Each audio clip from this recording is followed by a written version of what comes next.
Aprendemos mais quando somos punidos? Naruhodo. Bem-vindo ao Naruhodo, podcast para quem tem fome de aprender. Eu sou Ken Fujioka. Eu sou Altair de Souza. E hoje é dia de quê? Ciência e senso comum.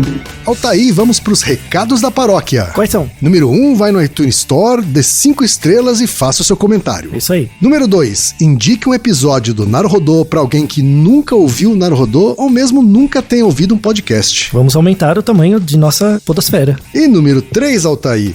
O número 3 é sobre ajudar a manter o Naruhodo no ar, Altair. Isso aí. E para contribuir, basta usar o aplicativo PicPay e assinar o apoio mensal de R$15. São 2 Coca Zero, querido ouvinte. Uma para Altair e uma para mim. E como assinante, além da nossa gratidão, você terá 3 coisas. 1, você terá acesso ao grupo secreto no Telegram, ou seja, assinante pode conversar com a gente e com a comunidade de ouvintes assinantes.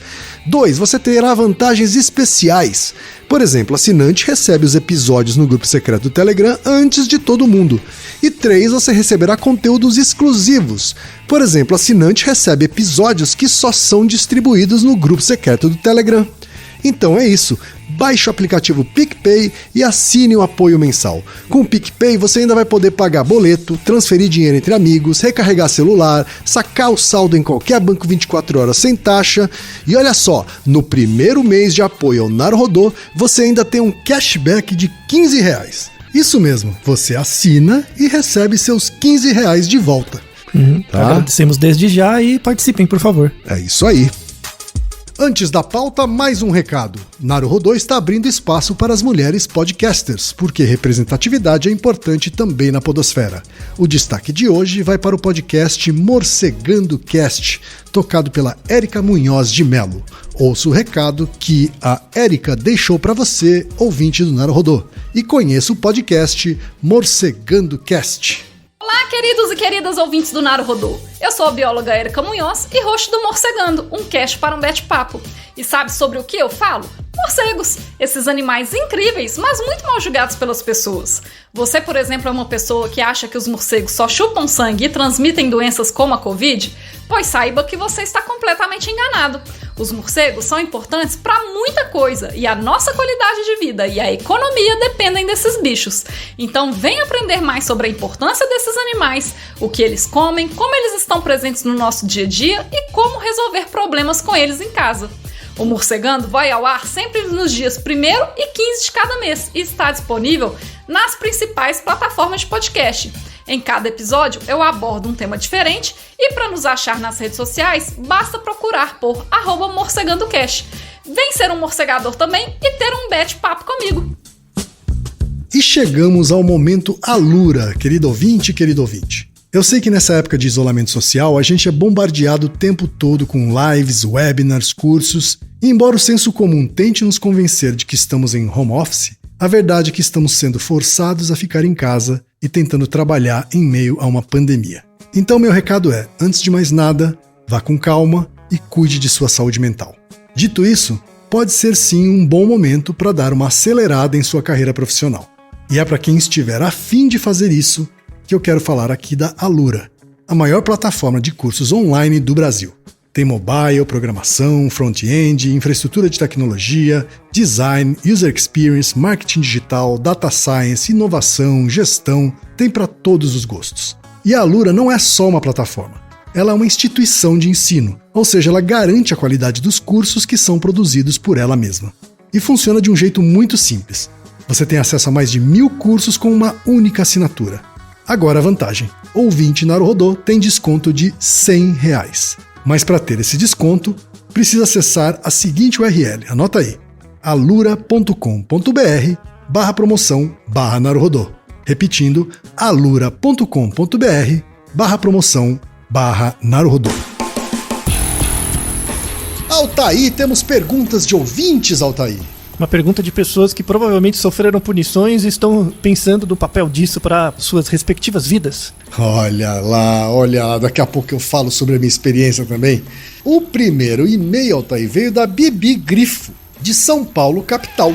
E ela diz o seguinte: Obrigado, antes de mais nada, por responderem minha pergunta no Naruhodô sobre por que não gostamos de esperar, episódio 237. E agora tenho outra pergunta, espero que me ajudem. Olha lá, Altair, é uma felizarda ouvinte com 2 perguntas respondidas no Naruhodô, Altair. Sim, não é a única, né? Não é a primeira, mas faz parte de um grupo muito seleto. Pois é, tem gente que espera tanto tempo, né? E a Bibi aqui, ela emplacou 2. Né? Isso, emplacar é um bom termo. Para quem está muito ansioso de ter sua pergunta respondida, temos uma garantia que todas serão.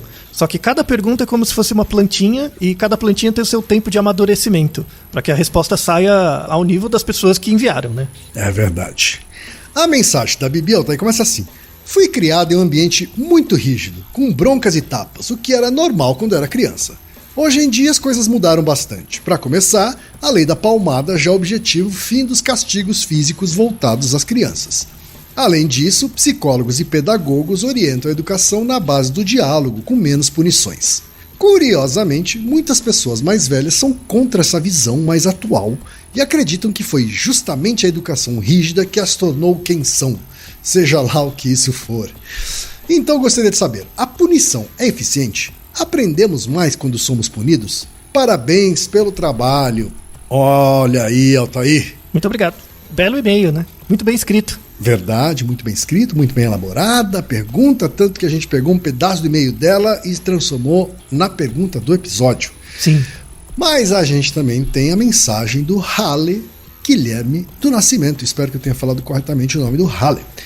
E que é professor de matemática e agora, graças ao incentivo do Altair, é aluno calouro de estatística, Altair. Está comigo na sofrência no IME, tadinho. É, olha lá, é o seu bicho?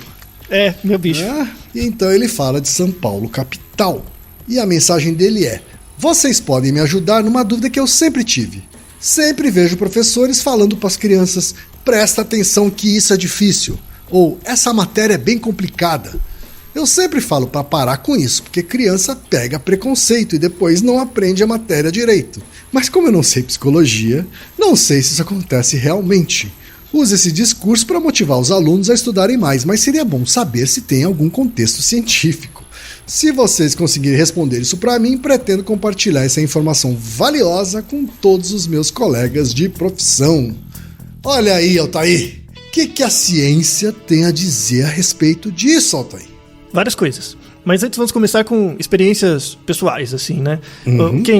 Eu já ouvi muito, você deve ter ouvido muito falar disso, desse senso comum que as pessoas têm, muitas pessoas falam isso diretamente, de que elas só se tornaram o que tornaram porque elas apanharam quando eram crianças. Né? Você já ouviu muito falar disso, certo? Já ouvi e já sofri também essa política. E como isso é pra você? Sim, você concorda? Então, tá. Eu tenho uma máxima que é praticamente o oposto disso, que diz o seguinte, que eu sou o que eu sou, apesar de ter apanhado. Né? E eu recebi palmadas, tanto... Palmadas não, né? Palmadas é jeito de dizer, tá? Eu tô sendo gentil aqui, né? Tomei porrada. Apanhou. Apanhei, tanto em casa em relação à minha educação familiar, quanto nos esportes dos rigorosos treinadores japoneses, né, Altair? Eu digo pelo judô, sempre né? me incomodou, sempre me incomodou. Sim, no judô acontece, né? Acho que faz parte da coisa em si. É um objetivo do treino, mas por sorte eu tive senseis que nunca usam isso como estratégia de treinamento, como parte do treinamento, sabe? Aquela expectativa assim, quanto mais você apanhar, mais você sofrer, melhor você vai ficar, sabe? E a ideia desse episódio é trabalhar com isso. É mostrar essa lógica de que você só cresce sofrendo, né? Você só aprende sendo punido de alguma forma, em algum nível, é uma coisa muito prevalente na sociedade atual. Muito. Desde crenças individuais, né, que é quando você consegue uma coisa que você se esforçou muito, né, você tem aquela sensação, nossa, consegui, até quando você vê na TV histórias de superação, né, e aí você cria, eu odeio essas coisas sensacionalistas assim, que é no objetivo para tentar fazer todo mundo chorar, né, então a pessoa não tinha nada, aconteceu um monte de coisa de desgraça na vida dela e mesmo assim ela conseguiu e ascendeu e deu certo. Além de ser errado do ponto de vista moral, porque você induz os outros ao erro, a achar que se ele se esforçar tanto quanto aquele, ele também vai conseguir do mesmo mesmo jeito, como se fosse algo completamente previsível e lógico, né? E não é bem assim. Isso impõe um senso de ilusão de controle nas pessoas, que basta eu querer e me esforçar o suficiente que eu consigo. É tipo um raciocínio muito religioso, assim, né? Muito mágico, né? De que quando você consegue é porque você se esforçou o suficiente e quando você não consegue é porque você não era merecedor. É muito fácil explicar assim, Muito, né? é verdade. Simplificar o mundo e a vida desse jeito, não tem? Então, para o que é o marketing, né? O marketing é a sociologia simplificada, né? É isso. Você Tava demorando para sobrar pro marketing, não tem? Não é o que sobra, é a causa, né? A grande causa, das 4 causas da desgraça que a gente vive hoje, esse raio desse curso. Por isso que eu quero dar aula de marketing, para acabar com ele, de dentro para fora, igual a barata, né? Mas enfim. Você tá culpando o marketing pelos coaches, Altair. Não, pelo coach quântico. Ou coach pelo marketing também, né? Mas enfim. Mas isso vai ser outro episódio. Vai ter um episódio sobre coach, aí eu falo dos meus argumentos raivosos contra isso. Tá certo. Mas enfim, a questão aqui é assim, parece que faz sentido você pensar que as pessoas têm medo de serem punidas, isso faz sentido, mas as pessoas têm uma noção de achar que punição gera aprendizagem, de alguma forma, né? Tá. E a ideia é a gente começar a desconstruir isso um pouco, explicando assim, em termos bem comportamentais, o que representa punição, o que representa aversão, qual a diferença entre uma coisa aversiva e uma coisa punitiva, né? Acho que a grande mensagem desse episódio, inicialmente, além das questões sociais, né, que a gente vai tratar, é uma coisa conceitual, a diferença entre punição e aversão. Tá? Então, assim, vamos começar, por exemplo, com castigo físico, né? Que é algo que ao longo das gerações tem sido utilizado nas sociedades ocidentais, não é prevalente em todas as culturas, não é prevalente, tem muita variação, mas nas sociedades modernas, sobretudo ocidentais, é algo disseminado. Tá? Muito comum o uso de castigo físico, sobretudo em criança e adolescente e tal. É muito comum, tanto nas escolas quanto em casa. Acho que muita gente já vivenciou isso. Temos vários artigos na descrição, mas tem uma revisão da bibliografia sobre castigos físicos e o impacto disso, que é de 2015, que é muito boa. Assim, descreve muito bem, né? É uma ótima referência para você começar no tema. E aí ele fala o seguinte: o que é basicamente uma punição? Né? Definição, ponto de vista formal. Uma punição é uma imposição de um resultado desprazeroso sobre um grupo ou indivíduo dado por uma autoridade. Tá? Então é um resultado desprazeroso, é um evento, né? É um resultado. Então é o resultado de alguma coisa. Quando você é punido é porque você fez algo antes. Tá? É o resultado. É o resultado de imposição de um resultado desprazeroso sobre um grupo. Um grupo pode ser punido, ou um indivíduo. E isso é sempre dado por uma autoridade. Aqui vale lembrar a definição de autoridade que a gente falou no Naruhodo sobre poder. Que a autoridade é a coisa ou o indivíduo que é reconhecido socialmente. Então, por exemplo, quando você apanha da sua mãe, uma coisa é você apanhar na rua de um desconhecido, outra coisa é você apanhar da sua mãe. Né? Então a punição é diferente. A punição é sempre dada por uma autoridade, que é diferente da agressão. Pressupõe essa subordinação, vamos dizer assim, né? Porque, por exemplo, se você apanhar de alguém na rua, desconhecido, isso é uma agressão, não é uma punição. Não é um resultado, né? Não é o resultado de alguma coisa que aconteceu antes. Se bem que o resultado no corpo é o mesmo, né? Isso. Então, o efeito. Então, aí não é o resultado, é o efeito. Certo. Né? E você pegou um ponto muito bom, Ken. Muito bom. Porque, assim, a gente julga a intencionalidade das coisas pelo efeito e não entendendo o encadeamento dos eventos. Né? Sim. Isso é uma coisa muito interessante de você pensar assim, quando você bate em alguém e vê a pessoa subjugada, muita gente fala isso, ensinei pra ele uma lição.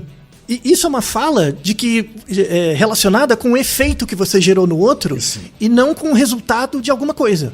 É uma fala punitivista, né, Altair? É uma fala... Então, é pior que isso. É uma fala agressiva sem punição. Porque a punição é um resultado. Aí tem a diferença entre punição e aversão. Por exemplo, se eu sou mais forte e eu ameaço te bater, isso não é uma punição, é uma aversão. Então, o estímulo aversivo é uma coisa que está presente ali no ambiente e certo. Você tenta evitar. A sua disposição é evitar os estímulos aversivos. Né? Então, o que a gente aprende com os estímulos aversivos, a gente não aprende a interagir com eles, a gente aprende a evitar. Tá. Então, quando tem um lugar, sei lá, que tem um lugar sujo, assim, ou um lugar perigoso, o que você aprende? Você não aprende nada sobre aquele lugar, você aprende a evitar ele. Tá? Isso no caso da aversão. A punição não. A punição necessariamente tem uma interação. E o resultado dessa interação é uma punição. Certo. Tá? Que é dada por um agente. Então, assim, uma autoridade, no caso, né? Então é importante discriminar a agressão. A agressão, assim, pressupõe uma hierarquia, mas não necessariamente uma autoridade. Então eu posso bater em você porque eu sou mais forte que você, ponto. Né?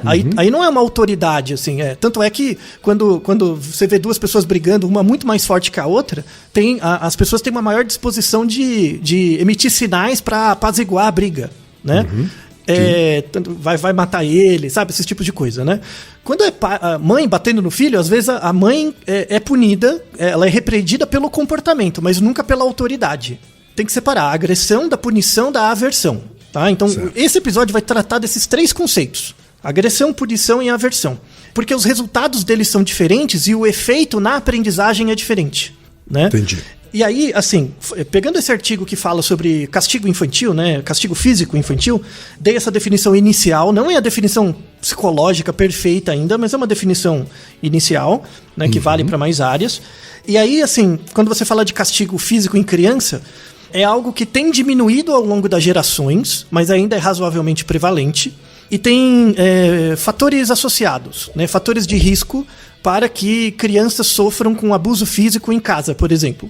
Os fatores pré-existentes, os mais fortes, eu vou falar eles em ordem de importância, tá? Do mais importante para o menos importante. O fator mais importante que prediz que uma criança vai sofrer abuso físico, castigo físico, eu não falo nem abuso, assim, porque o abuso pressupõe que a criança não fez nada. Quando eu falo em punição física, né? Tipo, você tem que punir a criança porque ela fez algo errado. Dentre as punições possíveis, você vai escolher bater nela. Então, o uso de violência como forma de punição é mais comum quando os pais já sofreram esse tipo de reprimenda quando eles eram crianças, tá? Então, pais que apanharam costumam também bater. Mas isso não é uma relação direta, causal, tá? Depende de outros contextos também, tá? Tá. Esse é o fator mais forte. O segundo fator é o grau de conhecimento sobre desenvolvimento infantil. Quanto mais você conhece sobre desenvolvimento infantil, menos você usa bater como uma estratégia de punição. Faz sentido. Então, porque, por exemplo, quando eu conheço o desenvolvimento de uma criança de 2 anos, e eu sei que é esperado ela fazer aquilo, não tem por que punir, é esperado, né? Verdade. Burro sou eu que não entendo. Então, é muito comum. Então, é o segundo fator, é o segundo mais importante, conhecimento sobre desenvolvimento infantil.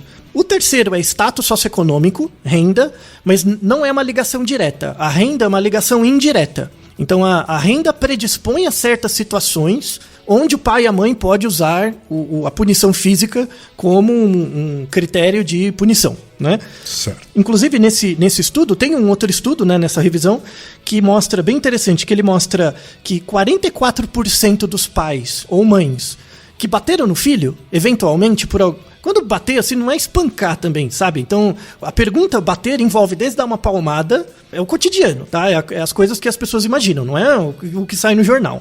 A gente tá falando de uma palmada, né? Uma palmada. Começa com isso, tá? Começa com isso. Começa numa palmada, mas é menos do que uma agressão física grave, sabe? É menos, tá? Tem um espectro aí, mas não é nada que vai precisar de polícia, necessariamente, tá? Então, 44% dos pais entrevistados disseram que eles chegaram ao ponto de bater no filho ou na filha em momentos em que ele perdeu o controle. Ele, o pai e a mãe, tá? E aí foram ver, né, que momentos eram esses que eles perderam o controle. Em geral, as motivações são relacionadas com problemas econômicos, tá? Problemas de status socioeconômico. Então, assim, o status socioeconômico não aumenta a chance de ter castigo, mas ela predispõe o pai a cair numa situação de falta de controle onde isso acontece. Estamos falando, então, de uma relação direta entre falta de autocontrole e violência ou agressão contra a criança, é isso? Muito bem, isso. Então, o status socioeconômico é uma variável que media a relação entre falta de autocontrole e a agressão, né? Certo. Em si. A educação dos pais também é algo importante. Quanto mais escolarizado, menos a chance de bater, né? E a presença de ideologia religiosa.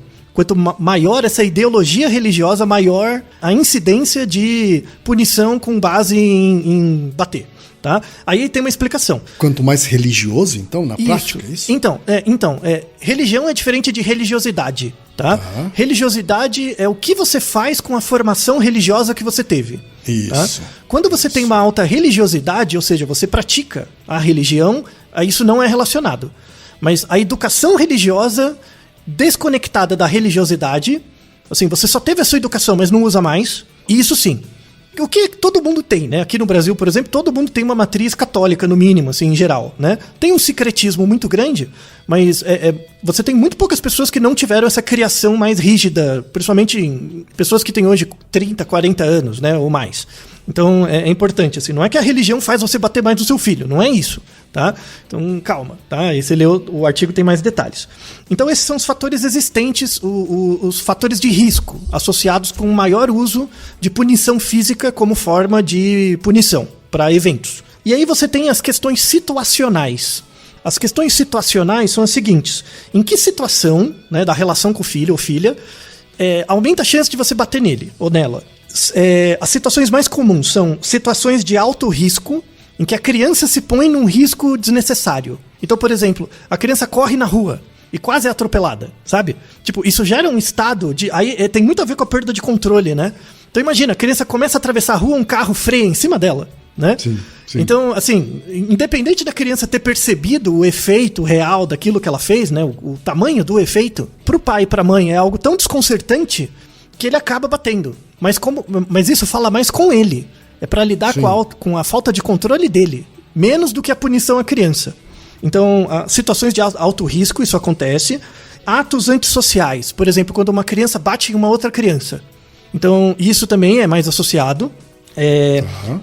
Violação da propriedade de outro. Então, por exemplo, se você pega um brinquedo ou você pega uma coisa de um parente da criança, tudo bem. Agora, se você pega uma coisa de alguém completamente desconhecido, você já chega lá e pega, isso aumenta a chance de você apanhar. Então, história de família. Tipo, você vai na casa do seu priminho, que você vê toda semana, tudo bem. Agora, você vai na casa da tia fulana, que você vai, sei lá, uma vez a cada 10 anos, e você faz lá, na hora de voltar pra casa, a gente conversa, né? Sim, já ouviu isso, tá? É bem essa história mesmo. E aí tem, a última causa era quebra de convenções ou desobediência, né? Que é você desobedecer a autoridade, por exemplo, né, reiteradamente. E aí é interessante que assim, a presença de punição física, ela acontece muito quando tem uma falta de como você comentou, uma falta de autocontrole no pai e na mãe. Então tem aquela interação, você fala, não pode, não tal. Chega uma hora que você não aguenta, e aí você chega nisso, né, de bater. Então, assim, a prevalência de bater, né, fala muito mais sobre a situação do pai ou da mãe do que da criança, da relação com a criança necessariamente. E aí tem uma fala bem interessante para quem já ouviu isso, para você falar para aquelas pessoas que eu só me tornei a pessoa que eu me tornei porque eu apanhei quando era criança. Você pode dar uma pitada de pensamento científico, que é assim... quando, sei lá, o tio, alguém fala assim, não, eu só sou o que eu sou porque eu apanhei quando era criança. Aí você responde pra pessoa, você teve um grupo controle? Você já teve um grupo controle? Porque você só é o que você é porque você apanhou. Você não conhece a situação de você sem apanhar e saber se chega no mesmo ponto. Ou seja, não, é um efeito que ele existe durante a sua vida e é um efeito contingente à sua vida. Sim. E aí tem bem a ver com a fala, né? Você se tornou o que se tornou apesar disso. Verdade. Então, assim, toda vez que vê alguém falar assim, você fala, você fez um grupo controle? Você controlou com você mesmo em momentos que você não apanhava? Pra ver se isso acontece? Então, um pouquinho de educação científica, você mostra que apanhar não é variável dependente para nada relacionado com aprendizagem, né? Pelo menos não tem testes para isso, tá? Não funciona.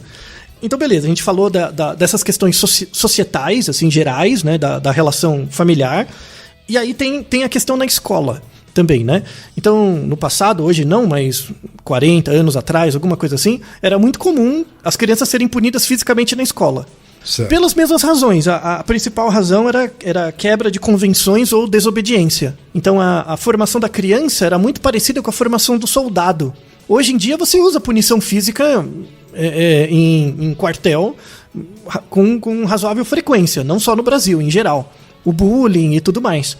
Tem uma recomendação de um filme. O filme é antigo, mas ele é ainda bem atual no que diz respeito às relações no exército.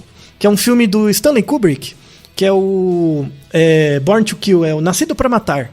O Nascido para Matar, ele é basicamente uma situação de bullying dentro de um soldado dentro do exército. E é basicamente essa história. Um filme bem legal, inclusive, né? Bem interessante, assim, ele mostra mesmo, assim, e na época, muitas pessoas fizeram um paralelo daquilo com as escolas. O exército continua um pouco assim, creio eu, mas as escolas mudaram um pouco, né? As escolas mudaram um pouco. Acho que a escola, eu acho que tanto a formação no exército, nas forças armadas, quanto na polícia, né? Sim. Eu não vou associar agora, isso fica para outro episódio, com essa ideia do vigiar e punir do Foucault, que aí tem a ver com a estrutura de Estado e tal. Eu vou falar bem mais do comportamento mesmo. Esse episódio é bem mais voltado pro Riley, por exemplo, que é um professor, para pais e mães, assim, que tenham interesse. São reflexões interessantes, assim. A punição é sempre o resultado de alguma coisa. Por exemplo, se você bate no seu filho, você percebe que você está batendo porque ele fez alguma coisa. Então você está impondo o resultado. Mas não é porque você está fazendo isso que a criança percebe isso também. Então às vezes você faz uma punição, né? Para você é uma punição, para a criança é uma aversão. Porque ela não entende, às vezes, a conexão entre o que está acontecendo agora, algo com ela agora, e o antecedente. Então, é bem uma coisa de teoria da mente, assim, em que quando você pune alguém, na verdade, a relação que se cria, ela não é a mesma pro agente e pro receptor, para aquele que recebe, né, a punição. Isso é algo bem interessante, né, disso. Inclusive, para falar disso, tem um grande amigo meu, um colega da psicologia, a gente tem uma disciplina juntos, né, junto com o meu amigo Marcelo Bevenuti, junto com o meu amigo José Siqueira. Nós três temos uma disciplina de pós-graduação na psicologia da USP que chama Julgamento, Decisão e Escolha. O professor Siqueira já participou de um Naruhodo que era sobre o efeito Kumbuka. E agora pedi a ajuda do Marcelo Bevenuti, que ele mandou um áudio exatamente sobre isso, né? Sobre essa questão do fenômeno da punição. Por que a punição ela não gera uma relação de contiguidade tão clara quanto parece? Parece pro agente, parece para quem bate. Quando você bate em alguém, você fala, estou te ensinando uma lição. Por quê? Porque essa lição tá na sua cabeça. Mas não quer dizer que o outro reconhece isso também. Então, por favor, Reginaldo, apresente o professor Marcelo. Então, vamos ouvir o professor Marcelo Benvenuti, que é professor no Instituto de Psicologia da Universidade de São Paulo, é psicólogo pela PUC de São Paulo, mestre em Psicologia pela Universidade de Brasília e doutor em Psicologia Experimental pela Universidade de São Paulo, com pós-doutorado na Universidade de Brasília. Foi professor convidado no programa de pós-graduação em Ciências do Comportamento da Universidade de Brasília, foi também editor da Revista Brasileira de Análise do Comportamento e membro da diretoria da Sociedade Brasileira de Psicologia. Fala então, professor Marcelo. Bom dia, pessoal do Naruhodo. É verdade que aprendemos mais sobre reforço do que punição? Para quem não conhece, aprender por reforço é aprender por consequências do comportamento, né, que tornam o nosso comportamento mais provável no futuro.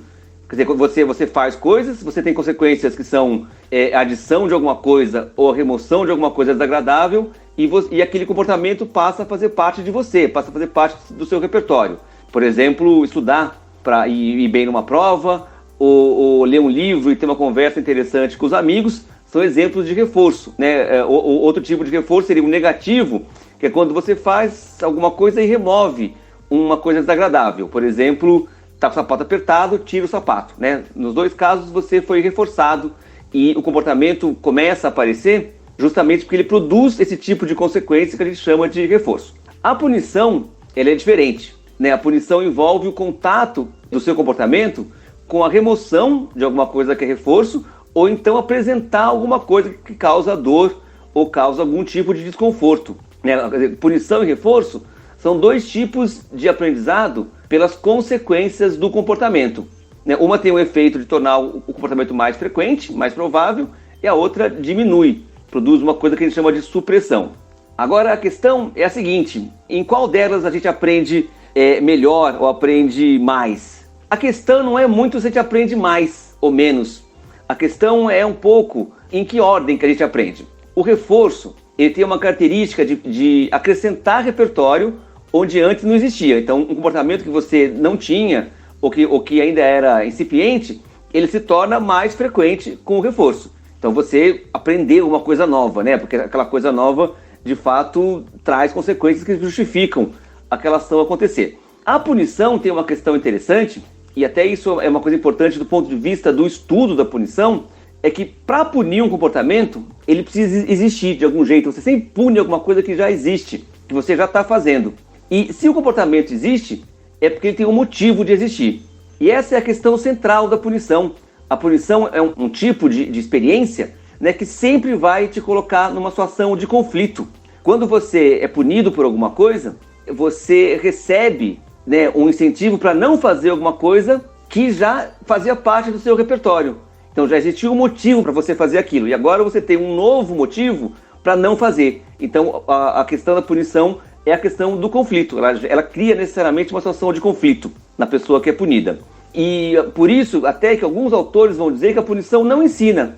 A punição ela só suprime alguma coisa que foi reforçada e que era importante enquanto parte do seu repertório. E por esse motivo que a gente usa a palavra supressão, né? A supressão tem esse sentido. Ela deixa pausado alguma coisa que é importante de você fazer, que você faz por algum motivo. E quando a motivação para fazer esse comportamento começa a aumentar, ele pode voltar mesmo que você tenha punição. Quem sacou isso pela primeira vez foi um fisiólogo russo do século XIX chamado Sechenov, que vinha estudando o reflexo. Ele não trabalhava nem com noções assim muito modernas de reflexo condicionado ou punição ou reforço. Ele trabalhava só com a questão da fisiologia do reflexo e, em especial, a aprendizagem de inibição. E o que ele mostra no trabalho dele, que é interessante, é que quando você observa as pessoas no dia a dia, né, observa uma criança, por exemplo, a criança vai adquirindo o repertório e vai aprendendo a fazer coisas. Ela aprende a se movimentar, ela aprende a se organizar no espaço, ela aprende a interagir com o ambiente, ela aprende a interagir com as pessoas. Então ela aprende a fazer coisas, né? Uma hora, esse fazer coisas é seguido por alguma coisa que é dor, né? Que pode ser um tapa, pode ser um beliscão de uma outra pessoa, pode ser um machucado, né? No ambiente mais físico, certo? Quando acontece isso, diz o Sechenov, você adicionou uma nova variável, né, no seu comportamento, que é a variável da inibição. A inibição é aquela aprendizagem que é o contrário do aprender a fazer coisas, né? E ele fala isso de um jeito muito importante, interessante. Ele diz o seguinte, né, nessa hora que a criança recebe o tapa ou ela se machuca, ela recebe dor, né, por fazer alguma coisa que ela já estava se acostumando a fazer, é que você cria no mundo a triste modalidade do medo. E por isso que alguns autores vão dizer que a punição não ensina nada, né? Porque a punição, na verdade, ela é uma situação de conflito de um motivo agora novo, para você não fazer alguma coisa sobre alguma coisa para a qual você já tinha um motivo forte. E é isso aí. Espero ter ajudado, pessoal. Valeu! E aí, Altair, algum complemento aí à fala do professor Marcelo? Sensacional, sensacional. Esse é o meu complemento principal. Né? Admiro muito o trabalho do Marcelo como analista do comportamento. Não acho a análise do comportamento a melhor escola da psicologia, a gente tem toda uma discussão sobre isso, mas para essa questão ela é fundamental, porque você pensar em reforço e punição de uma forma bem técnica mesmo, prescindindo do fato de que a mente é algo que está só dentro de você, mas sim é uma relação entre você e o ambiente, ajuda você a separar melhor o fenômeno, deixar o fenômeno mais claro, assim, os condicionantes do fenômeno mais claro, em que, como o Marcelo bem comentou, né, que punir não ensina, porque na verdade você não modifica nada, você adiciona um novo elemento que meio que é uma interdição de uma relação que já existia. Sei lá, a criança gostava de enfiar o dedo na tomada, né? Isso é uma relação que existe. A partir do momento que você dá um tapa na mão dela, isso não ensina para a criança nada sobre a relação que ela estava fazendo. Você coloca uma nova relação. Tipo, toda vez que você for pôr o dedo na tomada, eu vou bater na sua mão. Então, a punição, na verdade, é uma interdição. Necessariamente, eu não preciso nem saber o que está na cabeça da criança. Interdição. Uma interdição de pensamento, é isso que você está querendo dizer? Não, de comportamento. Eu não sei nada do que a criança está pensando. Eu só vejo ela colocando o dedo na tomada. Eu não sei porquê, eu não sei a relação que ela está estabelecendo, nada. Eu sei a relação comportamental. Ela está enfiando o dedo na tomada e isso está sendo reforçado para ela de alguma forma, por isso que ela continua colocando. E aí tem tudo a ver com a empatia e a alteridade, né? Uma coisa que eu posso fazer é bater na mão dela. Falando, não pode. Quando eu faço isso, eu estou desprezando a relação que a criança criou ali. Eu estou abrindo mão de entender isso, eu estou partindo do pressuposto de que aquilo é errado, e isso está na minha cabeça, mas não da criança, e aí eu só faço o comportamento de punir, eu bato na mão dela. Para a criança, esse novo comportamento, ele não muda a relação que ela já tinha antes. Na verdade, é algo que interdita essa relação. Então é por isso que não gera aprendizagem, porque não gera mudança. Necessariamente aprendizagem é mudança. Você muda o seu estado. Quando eu puno você, independente se é uma punição positiva ou negativa, tá? Toda punição ou objetivando a redução de um comportamento não necessariamente gera aprendizagem, porque eu não sei se eu mudei o comportamento da pessoa, de fato, ou se na verdade eu só fiz uma interdição. Então, e é uma questão teórica até hoje, assim. A gente não sabe se a punição tem que ser definida com base no procedimento que eu estou fazendo ou com base no efeito. Então, por exemplo, se eu bato na criança e a criança tira a mão, isso é o efeito. Ela aprendeu porque ela tirou a mão. Mas ela tirou a mão por causa do meu procedimento, que foi bater, ou porque ela entendeu que aquilo que ela estava fazendo está errado? É uma ótima pergunta. Então, por exemplo, às vezes, quando você pensa em delinquência, uma coisa mais criminal, assim, né?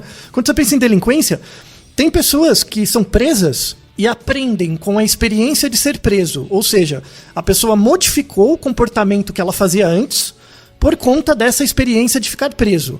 Então, nesse sentido, ficar preso é uma aprendizagem. Gera mudança de comportamento. Agora, tem gente que, na verdade, continua fazendo o que faz, a coisa agressiva, a coisa criminosa, e ela quer, na verdade, evitar ser presa. Então, assim, tudo que ela faz, ela deixa de fazer um certo crime, não porque ela entendeu que aquela relação é errada, mas sim para evitar ser presa, sabe? Sabe aquelas pessoas que realmente se redimiram? E aquelas pessoas que fazem, que se pudesse faria de novo? Mas esse raciocínio, ele parte de um raciocínio, de uma visão punitivista, né, Antônio? Sim. De que a punição, na maior parte dos casos, vai mudar o comportamento da pessoa numa próxima vez. Essa é a expectativa, mas o que a gente mostra pelas evidências da psicologia é de que a punição dificilmente gera aprendizagem. É o que eu acredito também. Isso. Por quê? Porque, e aí é importante a importância desse detalhe da análise do comportamento, assim, porque a mente, na verdade, ela não está dentro de você.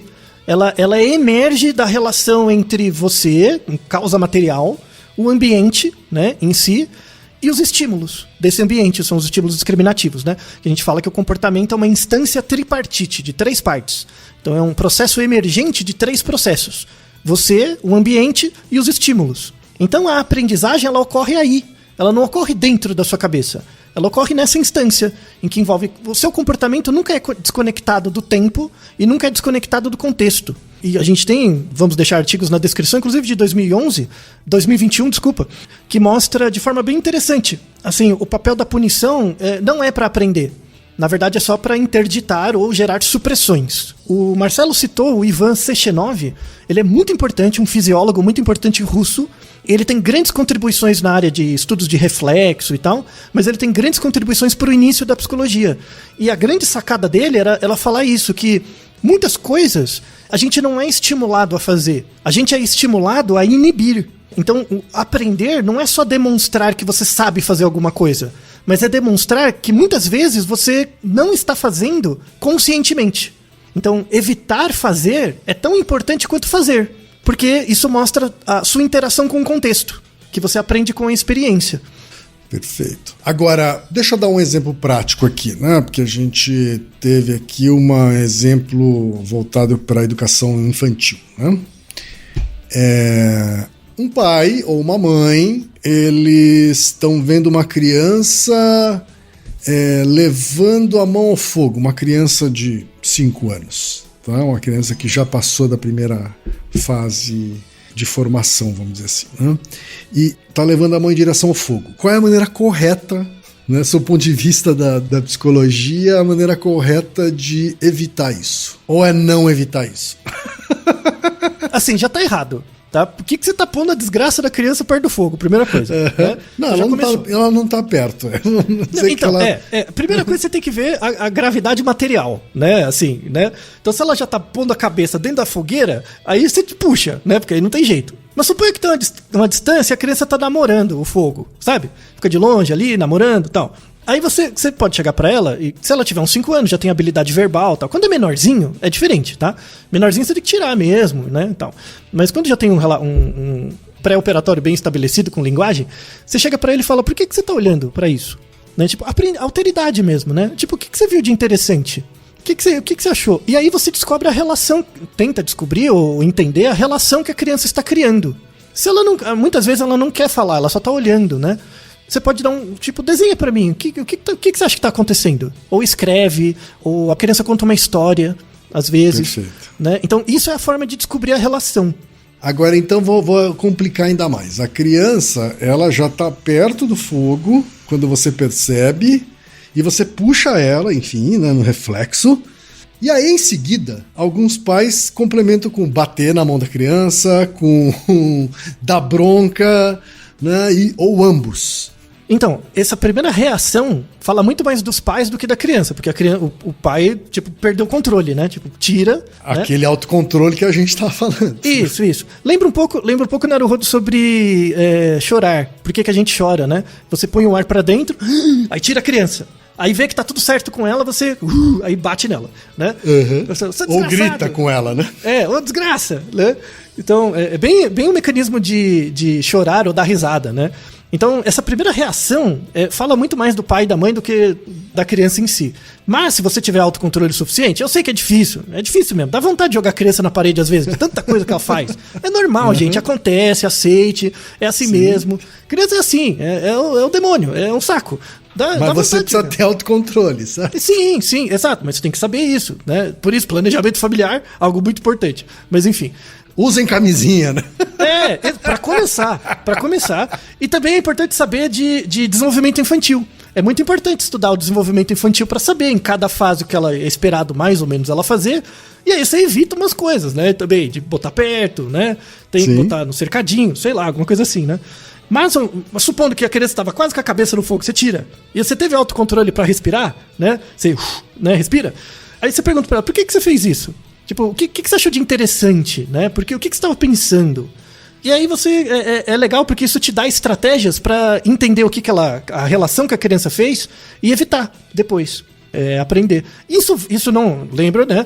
Os adultos, as crianças não são pequenos adultos, mas os adultos são crianças grandes, né? Isso muito acontece em empresa. Então, às vezes, a pessoa faz uma coisa errada na empresa, você não tem que ficar punindo, tá errado, seu burro. A grande pergunta é, por que você fez assim? Que relação você criou? Quando você pune, às vezes a pessoa tá tendo uma ideia melhor do que a sua. E você tá perdendo. Isso que eu provoquei aqui, né, com você, ela vale tanto pro pai com a criança, quanto com o chefe com o seu subordinado, sim, né? Assim, sim. A punição não vai provocar mudança de comportamento, né? Ela gera mudança transversalmente, naquele momento. Sim. Mas ela não gera um efeito de aprendizagem longitudinal, sabe? É essa a ideia. Porque, na verdade, a punição é uma supressão. E aí é uma questão da literatura em aberto ainda. A gente não sabe se o efeito da punição é uma coisa do procedimento que eu estou fazendo ou ela é relacionada com o efeito. É uma grande discussão teórica, assim, nessa área. Muito interessante, aliás, vamos deixar uns artigos recentes para quem tiver interesse e for da área. Mas a gente tem agora o comentário do Riley, né, do meu colega estatístico, que é, assim, do professor de matemática. Então, assim, quando você fala para a criança, presta atenção que isso é difícil, o que você está comunicando para a criança? Primeiro, a criança não sabe se aquilo é difícil ou não. Quem está dizendo é você. Você, professor, que está dizendo que é difícil ou não. Ou seja, ela vai achar difícil antes de ser difícil de fato. Não, ela não sabe. Ela vai pegar isso como uma interdição. Isso, mas então, ela vai estar predisposta a achar difícil antes mesmo de ser difícil de fato para ela. Na verdade, até mais que isso, você vai evitar que ela entre em contato. Ela nem vai achar difícil, ela não vai entrar em contato. A gente está falando do que ele disse da criança passar a rejeitar aquela matéria, isso. por exemplo. Então, é não entrar em contato, né?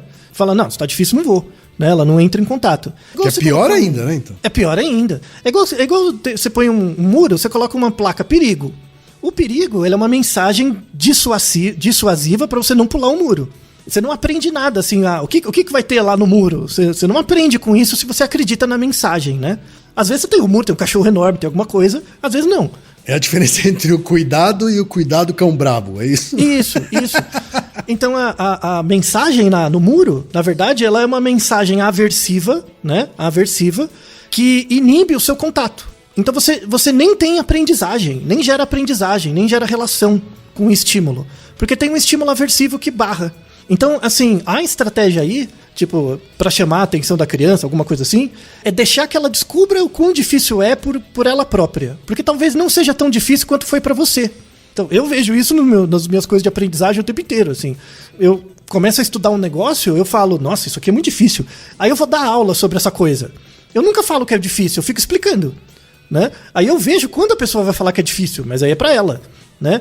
E muitas vezes é num ponto diferente do meu, às vezes pra mim uma coisa que era fácil pra pessoa não é, e vice-versa. Que é a coisa mais comum também, né? É. Uma coisa ser fácil pra alguém e difícil pra outro. Isso. Então, a aprendizagem é sempre um processo. Uma coisa importante, a aprendizagem é um processo de contato com o ambiente, sempre. E o quanto isso é, então, individual e único, Altair? Então, depende do seu repertório anterior, né, das suas predisposições. Que é individual. Depende do que você aprende. Tem coisas que são bem estereotipadas, assim. Por exemplo, desenvolvimento motor, tudo acontece meio na mesma fase. Mas quando você fala de conceitos mesmo, matemática, história, coisas mais elaboradas, cada um tem uma aptidão um pouquinho diferente. Né? Então, assim, a receita pro Riley, né, pros alunos, pra interação deles com os alunos, se ele quiser chamar a atenção dos alunos para alguma coisa, né, é porque os alunos estão fazendo outra coisa. Né? Então, a pergunta é, tipo, por que vocês estão prestando tanta atenção? Por que o que vocês estão fazendo parece que é mais interessante do que isso que eu vou explicar? Então, de novo, é a alteridade, né? Tudo bem que dar aula, principalmente para adolescente, criança, também é um saco, né? Porque a criança tem outros interesses. É óbvio, ululante, né? Uhum. Você acha que é fácil ficar 5 horas dentro de uma sala? Não é difícil, velho. Para uma criança nova, ainda mais adolescente, satanás, não é difícil. Então, é claro que tem vários distratores, né? Eventos, coisas, celular, sei lá. É difícil mesmo, né? Então, você tem que criar um compromisso. E aí tem para fechar o episódio, tem uma estratégia muito boa, assim, que é um cara que não é da análise do comportamento, é da etologia, era mais ligado à minha área mesmo, que é o Premack. Existe uma coisa que chama princípio de Premack. Eu acho sensacional o princípio de Premack. Isso aqui é um parênteses para quem é da análise do comportamento. Se você for molecular, desculpa, mas Premack é o campeão, tipo, acaba com vários argumentos dos analistas de comportamentos moleculares. Fecha parênteses, tá? Isso aqui é só uma fala interna. Não é desculpa, tá? Então, o Premack diz o seguinte, que existe no nosso ambiente de interação com as coisas, tem uma coisa que é fixa, que nunca muda. Nunca muda. É o fato do dia ter 24 horas. Então, o tempo é fixo, né? Se o tempo é fixo, a quantidade de comportamento que você pode emitir é fixa. Você não por exemplo, se você faz uma batida por segundo, né? Você bate, sei lá, na madeira uma vez por segundo. O máximo de vezes que você pode bater na madeira é quantos segundos tem num dia. Não tem mais, sabe? Mesmo que você consiga, não tem mais. Então, a ideia não é pensar as coisas em termos de reforço ou punição. Porque um evento só é reforçador ou punitivo no contexto que ele tá. Então, por exemplo, eu jogar uma criança no chão é punitivo, claro, quando você pensa em geral. Mas se tiver uma competição de judô, é algo positivo, porque ela tá aprendendo, porque dentro do contexto. Então, ele coloca esse caráter relacional do julgamento sobre a relação entre estímulos e respostas para os organismos. E ele fala que a grande variável é do tempo. Então ele fala assim, tipo, eu quero diminuir a frequência de um comportamento. Tipo, eu não sei o que é reforço ou punição, porque eu não sei o que está na sua cabeça. Tá, Ken? Ó, eu quero fazer com que você diminua um comportamento, Ken. Só que eu não sei o que te reforça ou te pune. Eu não sei o que está dentro da sua cabeça. E eu não vou acreditar no seu relato verbal. O que você me fala é uma medida indireta do que você faz. Então eu não vou acreditar no seu relato verbal. O que eu vou fazer? Eu vou filmar você o dia inteiro e mapear os comportamentos que você faz ao longo do dia. Isso é feito nos experimentos porque ele vem da etologia, estudava macaco, vários bichos, né? Então ele fazia isso. Ele mapeava o comportamento do organismo durante o dia todo e aí ele quantificava os tipos de comportamento. Então, tantos por cento do tempo o bichinho passou comendo, tantos por cento do tempo ele passou fazendo outra coisa, né? Ele fez um mapeamento dos comportamentos. Aí tinha um comportamento que era tipo o comportamento de brigar. Ele queria diminuir esse comportamento, né? Como ele fazia isso? Ele aumentava a frequência dos outros. Então, e às vezes eram comportamentos que não eram relacionados com brigar, né? Aumentando o tempo dos outros comportamentos, automaticamente você diminui o comportamento de brigar. Por quê? Porque o tempo é limitado. Não sobra tempo para brigar. E aí cria-se uma experiência para o organismo diferente. Nossa, eu brigava 50% do tempo. Agora eu estou fazendo... Para o organismo ele não pensa isso, né? Ele só experiencia. Eu passava 50% do tempo brigando. Agora eu comecei a fazer outras coisas, nem brigo mais. Mas por que eu não brigo mais? Porque eu estou fazendo outras coisas, dado que o tempo é limitado, o dia acaba. Sim. Certo? Você entende? Você está falando do velho provérbio... Como é que é? cabeça vazia dá espaço pro diabo? É Isso, exatamente. Exatamente. Só que o diabo é o tempo. O diabo é uma punheta. Então, você quer mudar a casa do diabo, você tem que diminuir o tempo, ou mudar a frequência dos comportamentos.